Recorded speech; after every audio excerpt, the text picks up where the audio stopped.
Hey, how's it going, everybody? Welcome back to the channel. I'm gonna do a little quick update. The only thing that I really did for the portfolio in the past couple of days was I rolled out a option on Palantir. If you can see here, I did a short put roll. So I basically, you see I bought one at 119. Then I sold it for 133, right? That's a loss. But then But then the difference between them two, I got the $14 credit to my account because Palantir is way below uh, $11. I believe it's almost $10.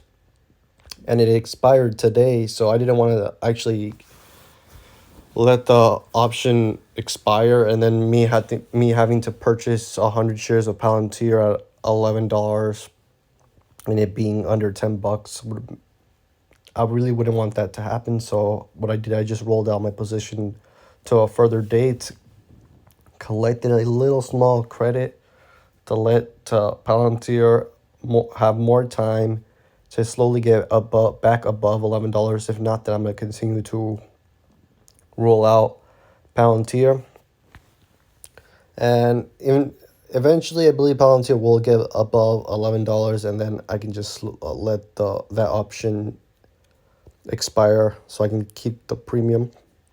But other than that, the other options I have is the charge point $14.50 put expires on September 2nd. Doing pretty good on it. Then the Palantir, the one I just said, Neo option, doing pretty well on this one too. And then the other two are long-term call options. I'm probably just gonna let them be. I won't really do anything for it. They already pretty much are basically worthless already. Look at that. My Neo $47 call option is down 98%, so I'm just going to leave that one alone. But other than that, the only thing that I'm really planning on doing is to slowly pay off my margin. See, I'm at $7,824. And then you see there's the option collateral, buying power, whatever. But I'm just going to slowly pay off my margin. I believe that the market, this little bounce that we've had, let's look up QQQ so we can actually see the bounce. This bounce, look at that. What's the lowest point? In June of 16th, it was 271 and we're at 330. So that's a pretty big jump right there of about more than 20%. So do I believe that we're getting close to the end of this little rally? Yes, I think eventually we're gonna have to have a little bit of a cool down period and we're gonna have to see a little bit of a downwards trend. I don't know how low we can go. I think maybe we can be in like no man's land for a while. We might trade sideways until maybe the next earnings or the next CPI reading in September. So in about a month, we're probably gonna see some volatile movement. But other than that, we really don't have any news that will bring the market up significantly or down significantly. I probably think that we're gonna be trading sideways for at least the next month until the next CPI reading, whether that being good or bad. I don't know. And then after that, we're gonna have earnings again in like October, November-ish, like the end of the year basically. And then I think that earnings is gonna be significant. Whether that we're gonna start seeing the real, like the real recession fears actually coming through and actually affecting these businesses.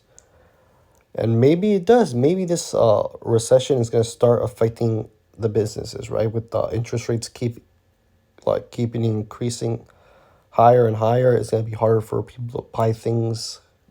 It's gonna be the credit card debt's gonna be higher. Everything's gonna be more expensive. People are gonna stop buying as many things, and that's gonna affect businesses.